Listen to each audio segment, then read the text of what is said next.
Hello everyone. The lesson in this video is about Introduction to Indefinite Integrals.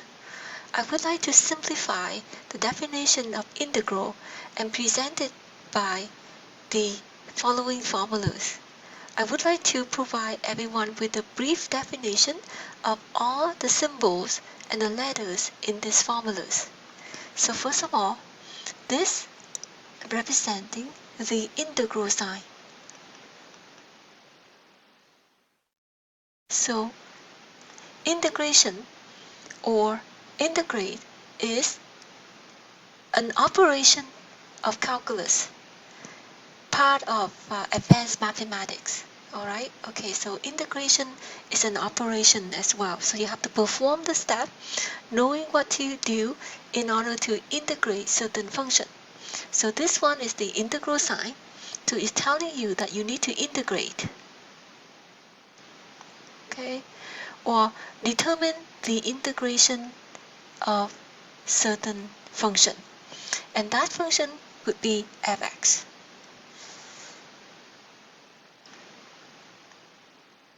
And dx always goes with the integral sign. You cannot miss the dx when you have the integral sign as part of this integrand right here. So this one is the integrate in terms of x.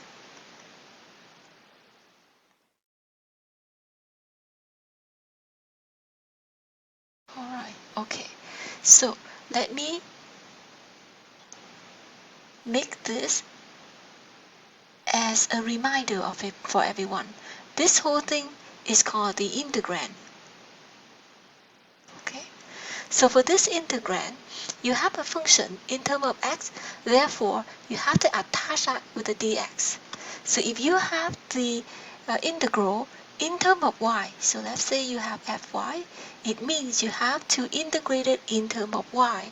Then you will have is the integral of f of y integrate in terms of y, and you have to attach or multiply by dy, will be equal to, okay, so in this case the answer would be f of y plus c. So just a quick reminder of you for everyone that we can integrate in terms of x, or we can integrate in terms of y. So in this case, f of x is the result of this integration plus the constant c. So I would like to explain to everyone why we have to add a constant c to this integral. This integral is called indefinite integral because you don't have an upper and a lower limits for this particular integrals. Okay, so let's go back and review the derivatives. Okay, as everyone knows that integration is the reverse process of derivatives. So we learned derivative in previous courses, and we also have a review on the derivative as well. So what are the derivatives? Or to find the differentiations of the following function. I have a function x squared, and I have the function x squared plus 2. So let's find derivative of this. So if I find the derivative of the function x squared in terms of x, okay, so this will be equal to, you take the exponent, you multiply the constant in front of x, or the coefficient in front of x. In this case, it's 1, so you have 2 times x, and you take 1 away from that exponent, so the derivative of x squared in terms of x will be 2x. Okay, so then what we have is, if I take derivative of the next function of x squared plus 2 in terms of x, so in this case, what I need to do is I take derivative of x squared in terms of x plus derivative of 2 in terms of x. So this is a quick reminder for everyone how to differentiate. Alright, so this one, derivative of x squared in terms of x, will give me 2x. And what is derivative of a constant? Is actually equal to 0. So derivative of this x squared is 2x. Derivative of x squared plus 2 is also 2x. So let me present it to everyone in terms of the graph. Alright, so for this graph, I would like everyone to take a look at this graph right here. So this parabola is y equal to x squared. Okay, so this one is x squared.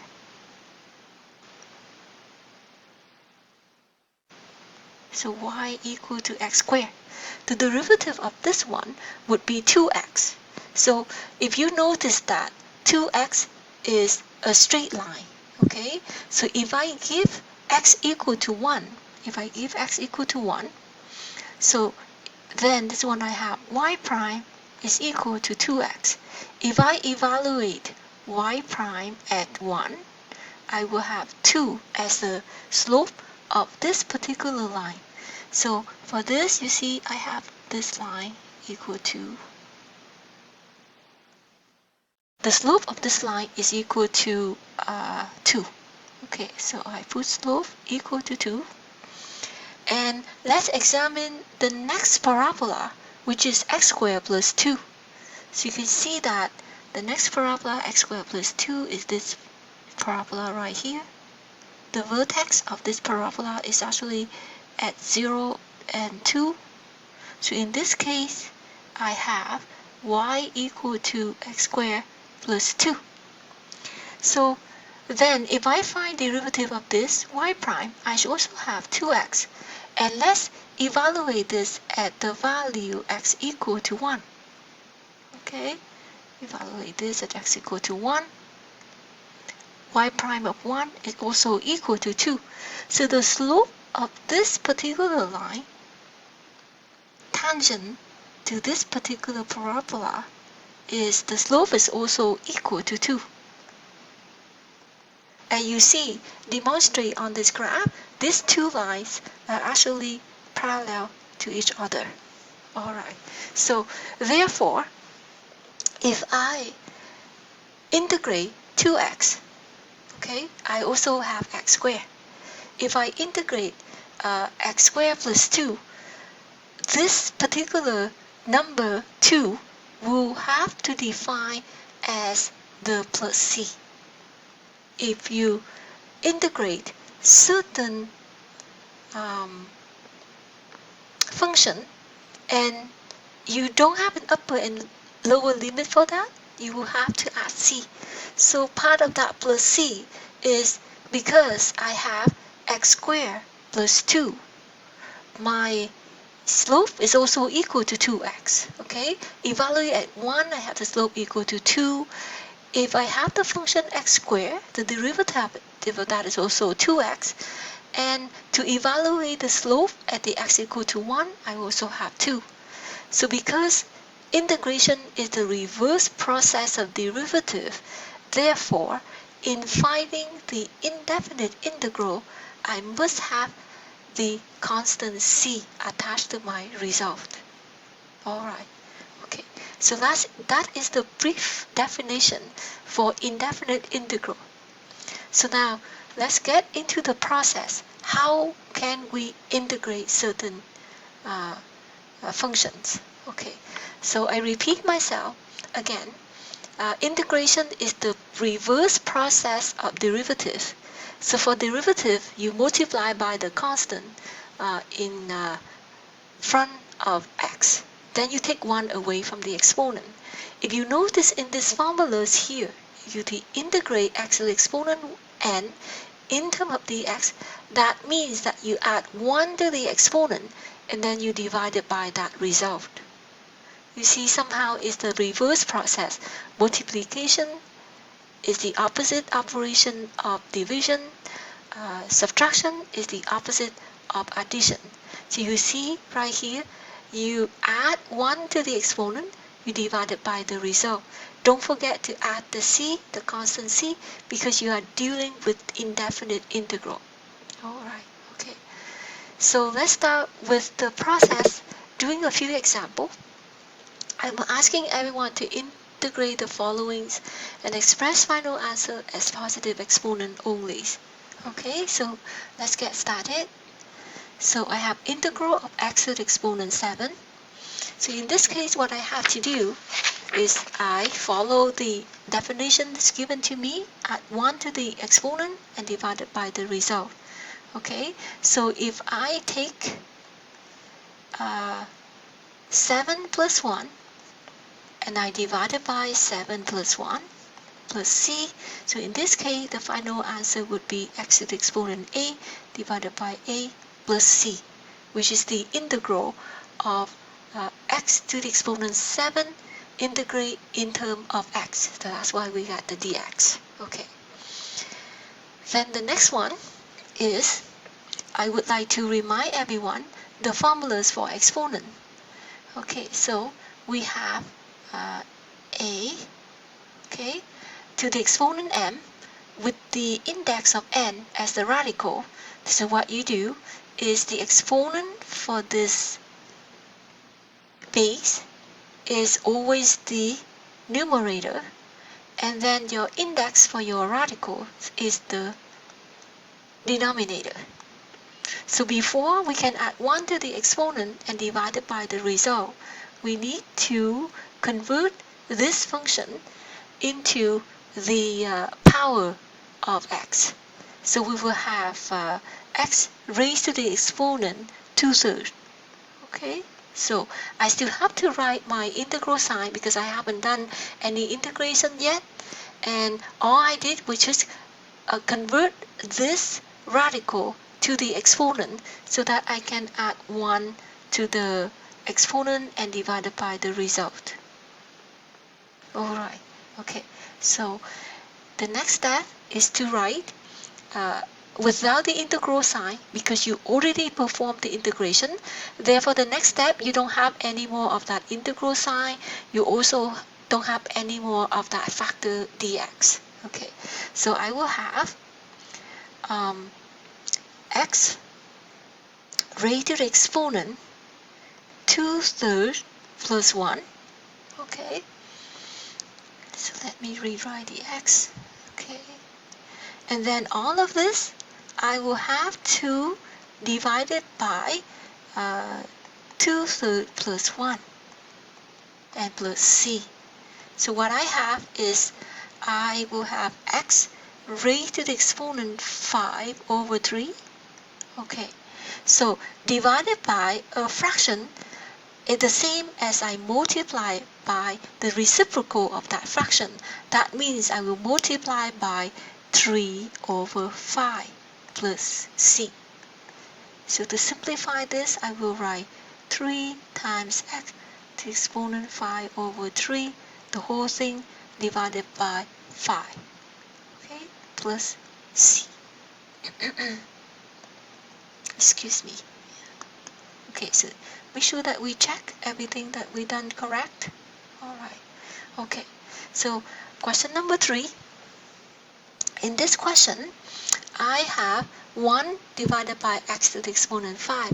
Again, the purpose of this question is to remind everyone how to convert a radical to an exponent. Okay, so you want to raise this x to certain power and without having x as the denominator, because according to the definition, you have integral of x to the exponent n. Alright, okay, here you have 1 divided by x to the exponent 5. So you need to convert this x to certain exponent. So I raise this to exponent -5 multiplied by dx. So the formulas I want everyone to remember in terms of exponent is 1 divided by a to the exponent n. It's the same thing as a to the exponent -n if you take away the 1. Alright, okay, so now I will add 1 divided by the result, right? So -5 plus 1 will give me -4.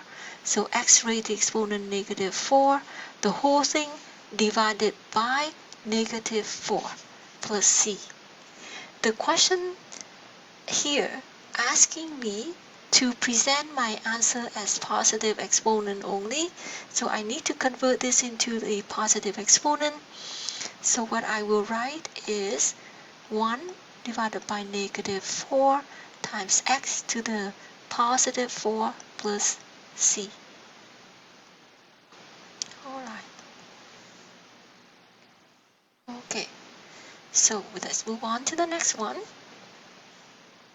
Okay, again, the purpose of this question is to remind everyone of these important formulas and raise to the correct exponent. So I will have is equal to x raised to the exponent negative 1/3. Okay, and the factor dx. So now I will add 1 to negative 1/3. Okay, so x raised to the exponent negative 1/3, add the 1, the whole thing divided by negative 1/3, add 1, and plus c. So this is equal to 2/3, x raised to the exponent 2/3 divided by 2/3, the same thing as multiplied by 3 over 2 plus c. So my final result, I should write it as 3, or you write 3 over 2 x to the exponent 2/3 plus c as a final result. Okay, so let's move on to the next question. Alright, okay, so we don't have any more simple question to complete on this page. So basically, in this for example, I would like to remind everyone that you have a very simple functions right here. In order for you to integrate, all you have to do is just convert that to the correct exponent and add 1 to the exponent divided by the result. At the same time, remind yourself of all of these important algebra operations. Alright, okay. So let's continue with more definition of indefinite integral. So the next definition is I have the integral of the function f(x) plus or minus another function gx plus or minus another function hx. So what I need to remember in this case is that I can integrate each one individually, and then I can add or subtract each one. So you can integrate each of these functions, okay, and then you add or subtract the result. And this formulas only applies for the sum or difference of two more functions. Okay, so let's see if I can remind everyone, okay, what to remember here. Okay, so don't forget, this is the integrand. Okay, everything is in terms of x. Therefore, we have to have a factor dx at the end, and you can integrate each of this one individually. Okay, so the next definition is indefinite integral of a constant times a function. So if you have a constant times a function, so what you can do is you can bring that constant across the integral sign, and then you can go ahead and integrate the integrand, or just integrate the f(x). Given that you have k multiplied by this function f(x). Okay, so I would like to get a little bit further into the definition of integration to find a function, and with the process of integrate that function, what you are finding is you actually finding the area under the curve. Okay, so to find the area under the curve, let's say you have a curve like this. Okay, so I'm going to quickly give everyone a brief overview of why we have to integrate certain function. So here is, let's say I have to integrate this. Okay, so given a function f(x), and then in here I can break this into three parts. Okay, so this, first of all, that is my f(x). So this one is my gx, and this one is my hx. So to integrate this, it means that I am finding the area under each of this curve. So I find that area A1, and this is the area A2, this is the area A3. So basically, I am adding the sum of these three areas. Okay, so I am working with indefinite integral in this case, so I have to add a constant c. So if you have like a definite integral, that means given to one point to a certain point. So let's say I go from 0 here. Let's say this is 1, this is A, this is B, and this is C. Okay, so that means if I integrate fx from 0 to a, I can add that with the integral of gx from a to b, okay, the upper and the lower limit of this integral, or I can add this with the hx and evaluate that from b to c. So in this case, if I have upper and lower limit defined for all of this function, that I don't need to put the c. So in this case, this is called definite integral. Okay. Because you have the upper and the lower limit to work with. So the basic definition behind the integration is to find the area under all of this curve. Okay. So you can find individual areas and then you can add them together, or you can subtract them in this case. So the next definition, this will clarify this as well. You have a constant, you multiply by a function, and you need to integrate this entire integrand. So to simplify the process, you can bring the constant across the integral sign. Okay, so in the way that you are finding the area under that curve, and then you multiply by the constant. Okay, so don't forget k is a constant in this integrand. Okay, so a quick reminder for everyone in this case is this whole thing is the integrand, and k is multiply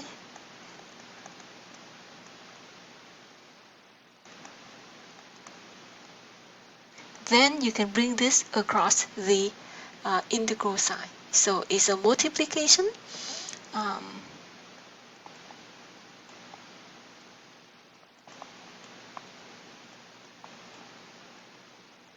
Okay, you can multiply it with the integral, or I usually say that bring it across the integral sign.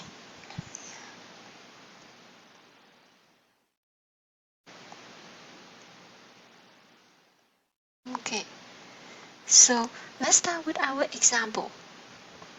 Okay, I just want to check how many minutes that I have left. Okay, so alright, because I can only make 30 minutes here, so let me quickly adjust my screen.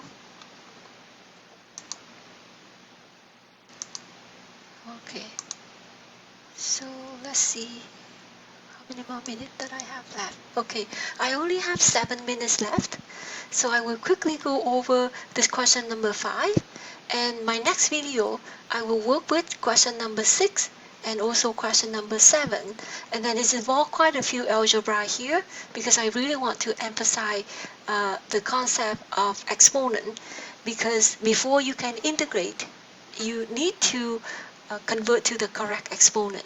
Okay, so according to the definition that I have given to everyone, take a look at this definition right here. It's very important.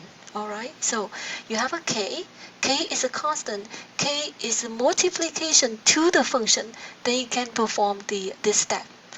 But take a look at number 5. Alright, so for number 5, I have a function fx multiplied by this function inside the bracket x squared minus 2x. So square root of x is not a constant k. Square root of x is also a function. But so far, what I have taught everyone is just a basic definition of integration. You add 1 to the exponent, you divide it by the result, and you have x raised to the exponent and the factor dx. Now, the next definition I taught everyone is the sum or difference of a few functions inside the integrand. Then you can break them into individual to work with. Okay? And you have a constant multiplied by. Alright. So, but in this case, you have this function multiplied by this.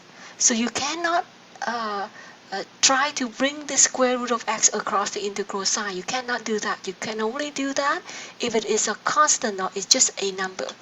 So what I recommend everyone is to multiply this inside the brackets. Okay, so that's the only way that we can integrate right now. So we multiply this inside the bracket.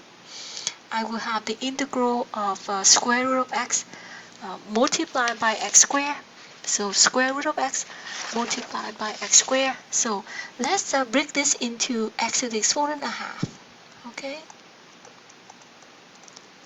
Then I want to remind everyone that if you multiply the two base with the two powers with the same base, what you do is you have to add the two exponent. Okay. So I will quickly write down what I have here. X to the exponent a half plus 2, then I should have x raised to the exponent 5 over 2. Okay, minus 2 times a half plus 1, so I should have x to the exponent 3 over 2 dx. Okay, so now at this point, what you can do is you will break this into individual integral.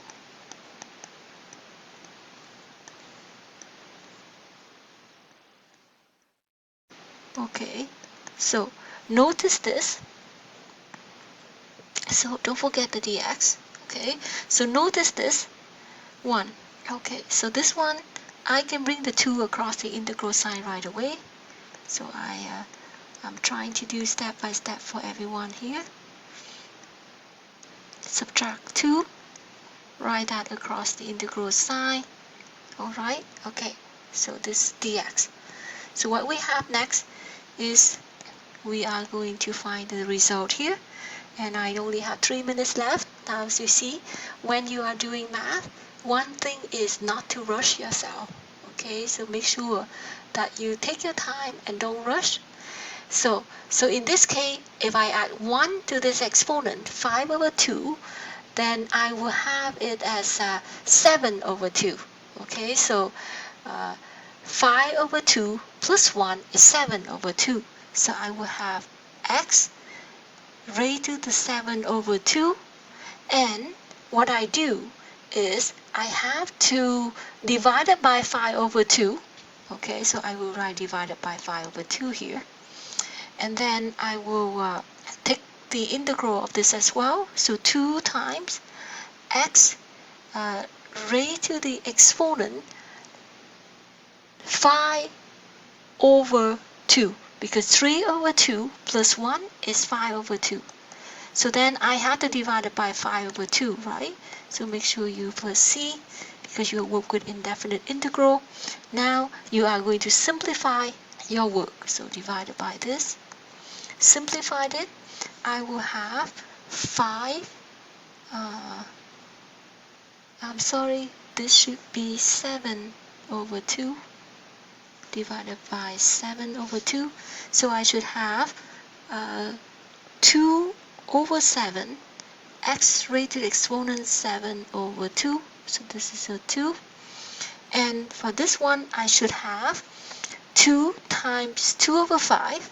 So I should have 4 over 5. And x raised to the exponent 5 over 2 plus c as the final result. Okay. Okay, thank you everyone. Just to remind everyone that I will do number 6 and number 7 on my next video. Okay, so double check the work. 2, 7, x 7 minus 4, 5 plus c. Thank you again.